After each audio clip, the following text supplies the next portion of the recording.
Ésaïe, chapitre 38. En ce temps-là, Ézéchias fut malade à la mort. Le prophète Ésaïe, fils d'Amoz, vint auprès de lui et lui dit « Ainsi parle l'Éternel, donne tes ordres à ta maison, car tu vas mourir et tu ne vivras plus. » Ézéchias tourna son visage contre le mur et fit cette prière à l'Éternel.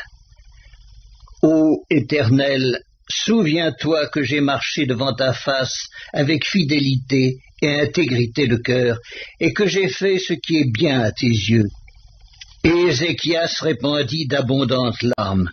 Puis la parole de l'Éternel fut adressée à Ésaïe en ces mots.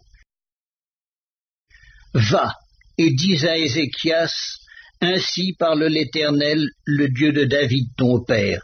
J'ai entendu ta prière, j'ai vu tes larmes. Voici, j'ajouterai à tes jours 15 années. Je te délivrerai, toi et cette ville, de la main du roi d'Assyrie. Je protégerai cette ville. Et voici, de la part de l'Éternel, le signe auquel tu connaîtras que l'Éternel accomplira la parole qu'il a prononcée. Je ferai reculer de 10 degrés en arrière avec le soleil l'ombre des degrés qui est descendu sur les degrés d'Akaz. Et le soleil recula de 10 degrés sur les degrés où il était descendu. Cantique d'Ézéchias, roi de Juda, sur sa maladie et sur son rétablissement. Je disais, quand mes jours sont en repos, je dois m'en aller aux portes du séjour des morts. Je suis privé du reste de mes années. Je disais, je ne verrai plus l'Éternel sur la terre des vivants. Je ne verrai plus aucun homme parmi les habitants du monde. Ma demeure est enlevée et transportée loin de moi comme une tente de berger. Je sens le fil de ma vie coupé comme par un tisserand qui me retrancherait de sa trame. Du jour à la nuit, tu m'auras achevé.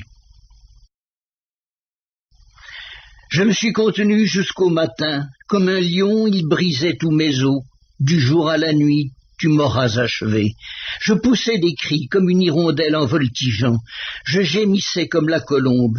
Mes yeux s'élevaient languissant vers le ciel. Ô Éternel, je suis dans l'angoisse, secours-moi. Que dirais-je? Il m'a répondu et il m'a exaucé. Je marcherai humblement jusqu'au terme de mes années, après avoir été ainsi affligé. Seigneur, c'est par tes bontés qu'on jouit de la vie. C'est par elles que je respire encore. Tu me rétablis, tu me rends à la vie. Voici, mes souffrances même sont devenues mon salut. Tu as pris plaisir à retirer mon âme de la fosse du néant, car tu as jeté derrière moi tous mes péchés.